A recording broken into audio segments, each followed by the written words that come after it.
As Richard Diamond, private detective.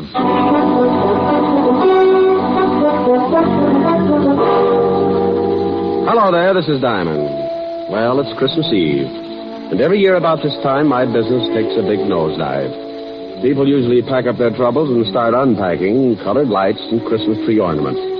So tonight, instead of telling you about one of my hair-raising exploits, we're going to tell you a Christmas story. So with apologies to Mr. Charles Dickens, we'd like to bring you an adaptation of one of his most famous stories, A Christmas Carol. Now, I'd better explain something first.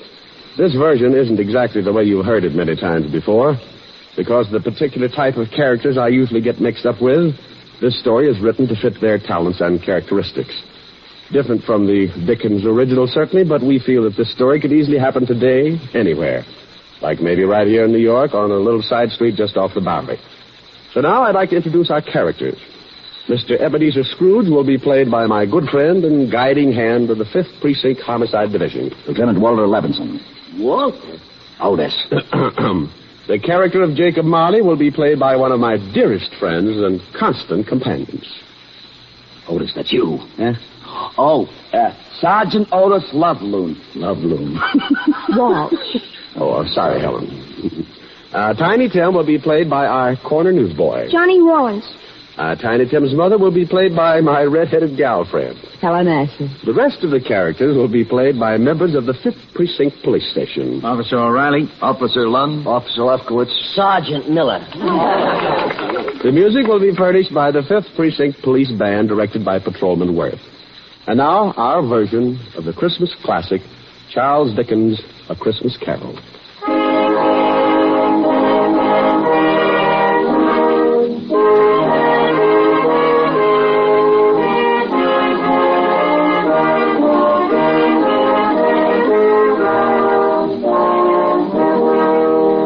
Once upon a time, there was a nasty old guy named Ebenezer Scrooge. He was nasty, all right. He didn't like anything, except maybe all the dough he could get his hands on. Scrooge had a little business that he started with his partner, Jacob Marley. The outfit was known as Scrooge and Marley Loan Company. But one day, poor old Marley just up and keeled over. So the boys along the big street gave him a nice funeral, and old Scrooge took over the business. Well, Marley had been dead for 7 years, and Scrooge lived alone in his little room over the office. And for a hobby, he hated everybody. He had a young guy working for him by the name of Bob Cratchit. Bob had a wife and 4 kids and made just enough to make ends meet. Scrooge used to ride him all the time. When it got so cold the polar bears complained, Cratchit would turn on the little heater, and Scrooge would say, Cratchit, what do you think you're doing? turn on the heat, that's what I'm doing. My fingers look like popsicles. Well, I don't care if they come in 6 delicious flavors. Every time you turn on that heater, it costs me money. Business is not good, so get back to your work and turn off the heat. Oh, now look, Mr. Scrooge, I'm freezing. Now, this pen ain't guaranteed to ride under ice. I tell you once more, get back to your work. Okay, Mr. Scrooge. I don't know why you worry about business. Why not just put up a sign, turn the joint into a skating rink?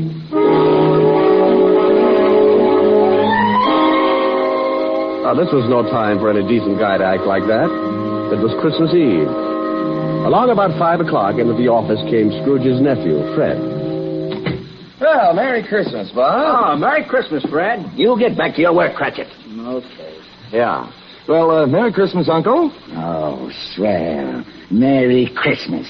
Humbug. Humbug? Yeah, humbug. My old man didn't like Christmas, and that's what he used to say. Humbug. Okay, humbug. But it's still Christmas, and I don't see where you get off not liking it. This is supposed to be the time everybody gets with it. Everything stops. It ain't much good, and you put your arm around the next guy, you tell him Merry Christmas. I'll put my arm around you with a hammer on the end of it if you don't lay off that goodwill stuff. Look, what's with you? What have you got against Christmas? You show me a way to make $100 every Christmas, and I'll fall in love with it.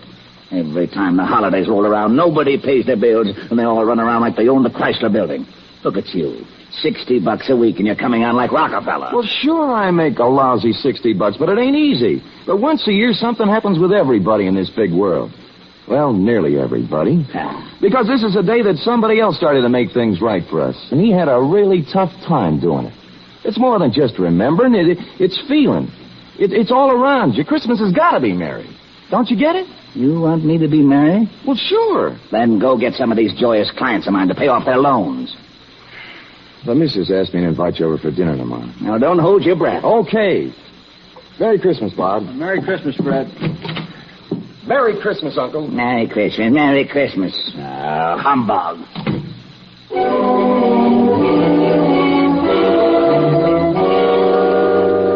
Late that evening, Scrooge went upstairs to his room, the room where Jacob Marley used to stay. It was dark in the little hall, and when Scrooge reached for the door, he looked up at the big brass knocker and saw... Holy cow. I could have sworn that was old Jake's face in the knocker. I must be working too hard. So in he went. A little shaky after seeing Jake Marley's face, but he just passed it off his nerves. He closed the door and locked it, then went over and sat down in front of the fireplace. He got a fire going and started to relax. But every tile around the fireplace started looking like Jake Marley's face. Oh, now, come on, Eb, old boy. You've got to get hold of yourself. This is ridiculous. And I haven't touched a drop in weeks. He got up and walked around the room a few times, and went back and sat down again. He stretched, rested his head on the back of a chair. From somewhere a bell started chiming, and Scrooge sat straight up in his chair. He heard something else, too. Something from downstairs. What the... Oh, now, what is that? What's going on? Who's that? Come on, who's out there? Then all of a sudden it came right through the wall. Marley! Jake Marley. Oh, no. I got to stop eating lobster. Oh, it couldn't be. Hey, what's with you? Who are you? Jake Marley. Who else? You're dead. The deadest. But nevertheless, Jake Marley. His ghost. You're very sharp today, Scrooge, old boy. I don't believe it. You got eyes, ain't you? Yeah, and I got a bad stomach, too. That's who you are. Nothing but a bad case of indigestion. You don't think I'm a ghost, huh? Okay, maybe a good scare will change your mind. Whoa! Oh, no. Stay away from me. I believe you. Sold on the idea? Yeah, but why'd he got to come to see me? Regulations. Every man is supposed to live his life and help his buddies. If he don't do it while he's alive, then he's got to do it after he kicks off. Oh! Now, stop that. Hey, what's with all those chains and things you got wrapped around you? Oh, these?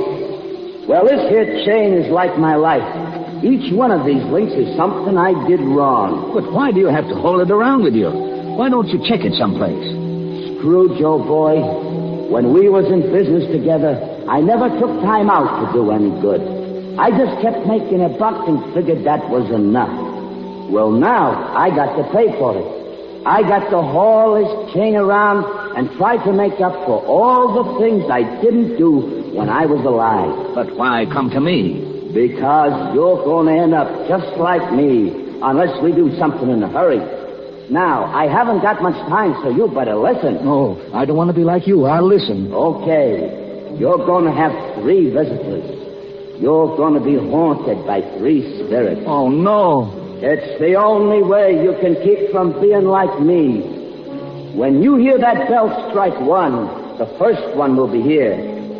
Well, I got to be going.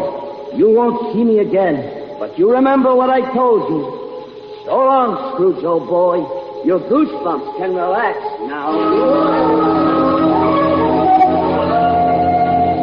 After the ghost took off, Scrooge just refused to believe it. Nuts. It's ridiculous. Humbug. Then he climbed into the sack and was soon snoring up a storm. When Scrooge awoke, it was still dark, and the bell from the church on 53rd Street was striking 12. He laid awake listening and thinking to himself. Oh, just a dream. Ghosts. Bah. Finally, he dropped off again and slept for about an hour. Then the big bell struck 1. 1 o'clock and I don't see no ghost. I knew it was something I ate. Oh, All of a sudden, a big light flashed in the room. The first of the spirits stood before him. Oh, Jake was right. Are you the first spirit that Jake said would come to haunt me? Yeah, you know it. Well, who are you? Me? I'm the ghost of Christmas past. Yeah? How long past? Your past. Come on, we're going to take a walk. Oh, where are we going? Just relax. I'm running this tour. Oh, well, let me get my pants. You got 'em. Hey, they're on me.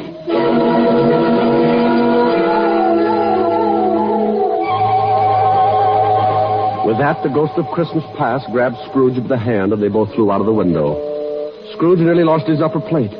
But before he could yell for help, he was standing in front of a dirty, ramshackle old tenement building.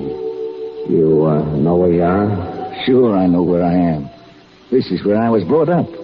Even the garbage cans are the same. You had a pretty tough time when you were a kid, didn't you? The toughest. I wasn't very big, and the rest of the kids in the neighborhood were. I had more black eyes than a crow. You want to go in? What for? To see your folks. My folks died a long time ago. They're in there now. Come on. Well, the ghost took old Scrooge into the building and showed him a Christmas years past when he was a child with his family. Sure, it was tough living in two little rooms like that, but Scrooge remembered how wonderful it really was. What's the matter, Scrooge? Huh? Oh, got something in my eye. You were pretty lonely when your folks, when they... Yeah. You know, there was a young kid that came around earlier this evening and sang some carols. I wish... Yeah, what do you wish? Oh, nothing. Come on. I want to show you another Christmas. The spirit showed him another Christmas and still another. And you know, no matter how tough Scrooge remembered his childhood had been, it always seemed that Christmas was wonderful. Then the spirit took him to a building down to the river where Scrooge got his first job. They went inside, and seated behind a desk, Scrooge spotted... Fezziwig. Well, I'll be darned. It's old Fezziwig alive again. And there's Dick Wilkins. He was a good boy. We got along great. He liked me. Okay, everybody, it's Christmas Eve. You can knock off and have yourself a good time. You better lock up, Dick. Sure, right away, Mr. Fezziwig. Yeah, don't look so unhappy, Ebenezer. It's Christmas. Come on home with me and tear into a big turkey. All locked up, Dick? Yes, sir. Ready, Ebenezer? Yes, sir. Okay, let's go and have Merry Christmas, you two. Yeah, Merry Christmas, Merry Mr. Christmas, Fezziwig. Fezziwig. Merry Christmas. Then the spirit took Scrooge over to Fezziwig's house, and they saw the wonderful party that Mrs. Fezziwig had gotten together. Scrooge watched and remembered, and the spirit said, Wasn't Fezziwig a stupid, sentimental old goat? Oh, yeah? Well, let me tell you something. He was a great guy, he was. You know... What, Scrooge? I was just thinking about Bob Cratchit, who works for me. I think I'd like to do something for him. You know he's got a wife and 4 kids? Is that right? Yeah, 4 kids. Come on, I've seen enough. Okay, but you've got to see these things if you want to get squared away. And believe me, brother, you need squaring away. Let's go home, Scrooge. Before he knew it, Scrooge was back in his little room, and the spirit was gone. Scrooge was pretty beat, and he climbed into bed and dropped into a heavy sleep.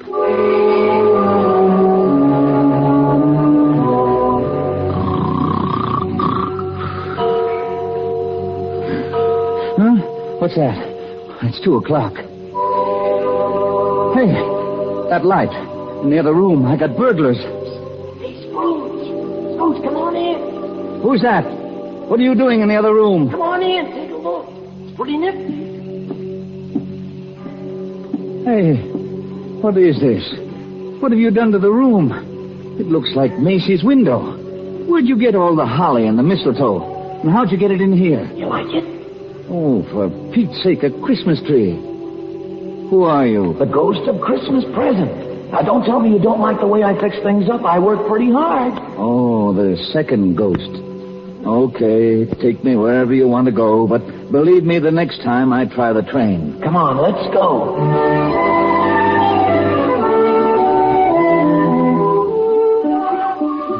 Now, what do you see? Oh, I see Bright-colored lights. People having a lot of fun. Kids on sleighs. See that building over there? The one with the big wreath on the front door? I got 2020. That's where Bob Cratchit lives. He works for me. Hey, look. There's Bob now. Yes, going into the house. Up all those stairs to the 5th floor. And he's got his little boy on his back. Tiny Tim. Yeah, got polio last summer. Pretty sick little boy. I know. Bob said he'd need a lot of care if he was ever going to walk again. Let's take a peek. Hi. Hello, honey. You and Tim have a good time? Best. Didn't we, Tim? Yeah, Dad. We watched all the kids in the block on their sleds. Mom, will I ever be able to ride a sled? Of course, Tim. Won't you, dear? Sure thing, Roughneck. Next Christmas, you'll be out there doing belly whoppers with the rest of them. Dad, what's the matter? Your eyes are all wet. Nothing, Tim. It's got some snow in them. Want some dinner, Tim? Oh, Mom, stew for Christmas? I'm sorry, Tim. Oh, that's okay, Mom. I like stew. Bob, will you please say grace? Can I say something first, Mom? Of course, Tim. What would you like to say? God bless us. Everyone.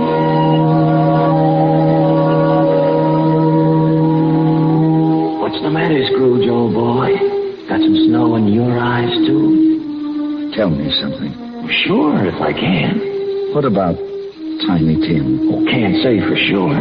If his old man makes enough money next year to get the right doctors, little Tim will get along just fine. But times are tough, aren't they, Scrooge? Yeah. Now the spirit of Christmas present took Scrooge to many places and showed him a lot of happiness and a lot of misery. And finally, back to his little room, and the spirit was gone. Oh, I don't know whether I can take much more of this.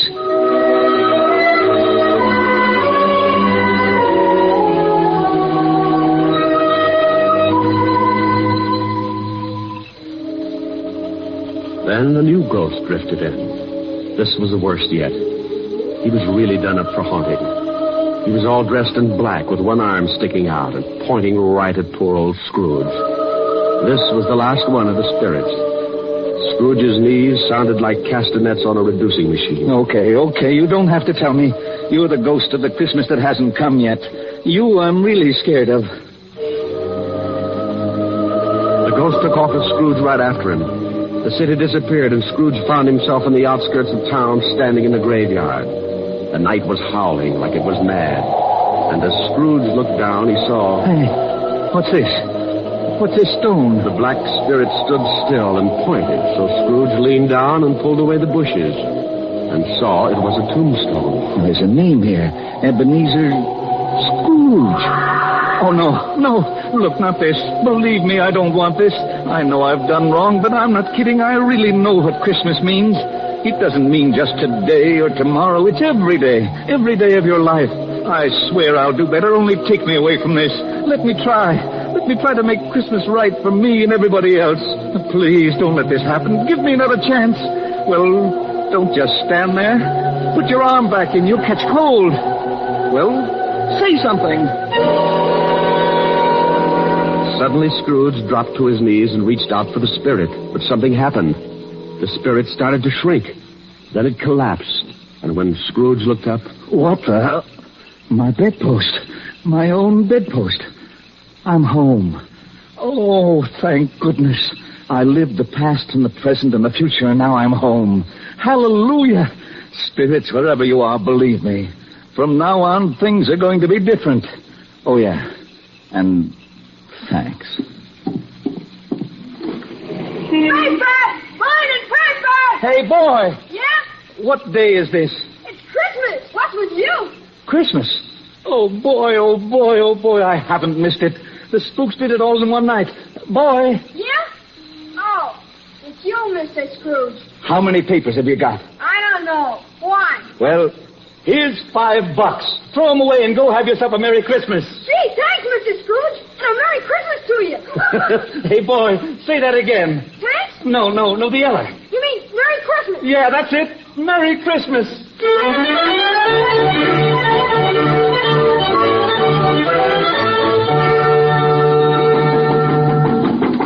Okay, I'm coming. What's the matter with you? Can't you see the store's closed? Look, mister, this is... Ebenezer Scrooge. Merry Christmas, Barney. Huh? Hey, you been drinking? Not a drop. Well, what's the matter with you? Ain't you going to wish me a Merry Christmas? Sure. Come on in. Wife's upstairs with her mother, but I got a bottle in the back. I think maybe you better have something strong. Look, your grocery store's closed, but you could still sell me a turkey, couldn't you? Well, I don't know. You got a couple? They'll just go to waste.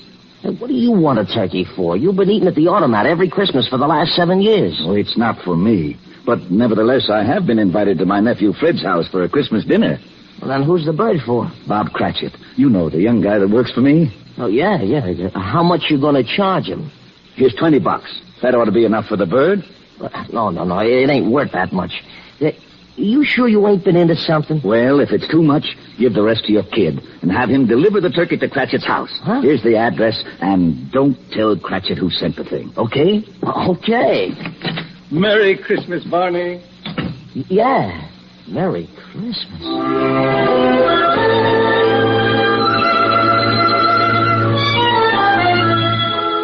Well, old Scrooge went back to his rooms and took out an old blue suit out of the mothball. He shook it out, put a few creases in it, and went out into the street. The old boy was really with it. Everybody he passed, he greeted them with, Merry Christmas. Merry Christmas. Merry Christmas. Oh, Merry Christmas. Merry Christmas. Merry Christmas. Scrooge went to church and gave a large donation, and Father McCarthy nearly forgot his sermon. And then Scrooge went out on the street again and down into the Bowery. God bless you, sir, and a Merry Christmas. Isn't it, though? He kept walking and having a great time. Later that afternoon, he arrived at his nephew's house. Well, what the... Merry Christmas, Fred. I've come to dinner. Oh, my gosh. Here, I brought you some presents. Oh, my gosh. Now, don't thank me. It's Christmas, remember? Oh, my gosh. Next morning, Scrooge was early at the office. If he could just catch Cratchit coming in late. And he did. Bob was a good 21 minutes late. Cratchit? Oh, no. You're 21 minutes late. Yeah. I'm sorry, Mr. Scrooge. I had a big evening last night. You did, huh? You know what I told you if I caught you fancy-footing it in here late again. Okay, so I'm canned. You think you got it coming? Oh, I'm too tired to argue, Mr. Scrooge. Jobs are tough enough, and I hate to lose this one, but I'm just too tired. A raise would help, huh? That's the silliest question of the year. Then you got it. It's in that envelope. Well, what? Yeah, and maybe after we see how the funds are, we can do something about Tiny Tim. No, I don't get it. A raise? You want to do something about Tim? I don't get it. Sure you do, Bob. Haven't you heard? It's Christmas. Now, go on home, take the day off. Yeah. Take the week off. Oh. Come back when you feel like it. Merry Christmas. Mr. Scrooge? Yeah? Merry Christmas.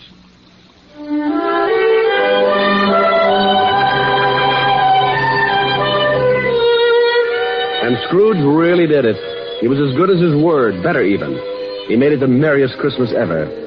And later, things got better, and he took care of Tiny Tim. And sure enough, Tim was out on his sled the next Christmas doing belly whoppers with the best of them.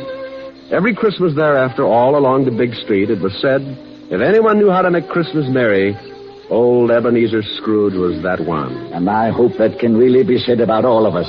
Just like Tiny Tim said. God bless us, everyone. That's right, Tim. God bless us. Everyone. Merry Christmas. God bless everyone.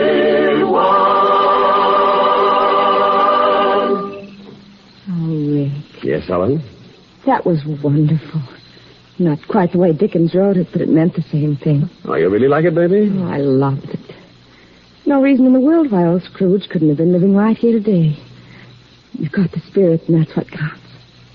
How did you like it, Walt? Rick, I gotta hand it to you. It was really great. Lieutenant. Yeah, what is it, Otis? How'd I do in the play? You were magnificent, Sergeant. You know, I'll bet if I studied for a couple of weeks, I'd get me a part on Broadway. To be or not to be? That's the question. Oh, no. Now, Walt, leave him alone. Oh, sure. Monsieur Otis, Huh? Wouldst thou accompany me over to the punch bowl for a short flagon of nectar? Sure, I would. See you later, Helen. Rick? Yeah. Come on, Barrymore. Let's see if the punch bowl fits your head. Oh, aren't they lovely? You want something to eat? Wait a minute. What's the matter? Listen. They're out here by this window. Come on, let's go listen.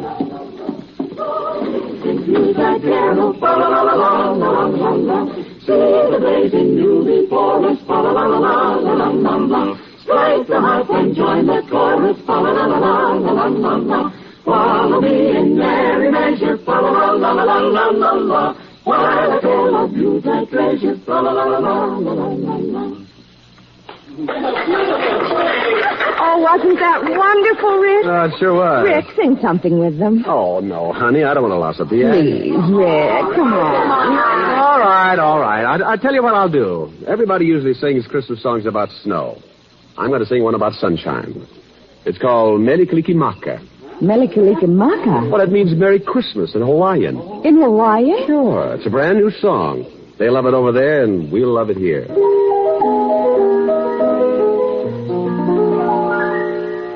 Melikalikimaka is the thing to say, and haoli maka hiho. That's our Christmas greeting in Hawaii, and a happy new year too. With the hope that Christmas may be green and bright, the sun to shine by day and all the stars that night. Melikalikimaka is Hawaii's way to say Merry Christmas to you.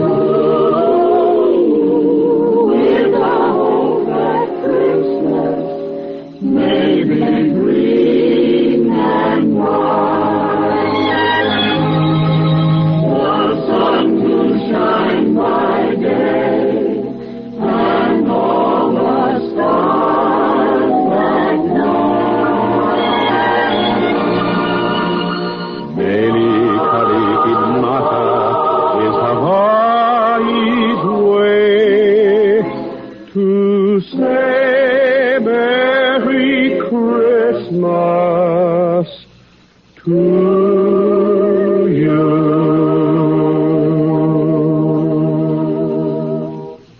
Rick. Mm-hmm. Merry Christmas. Yes. And a Merry Christmas to everybody.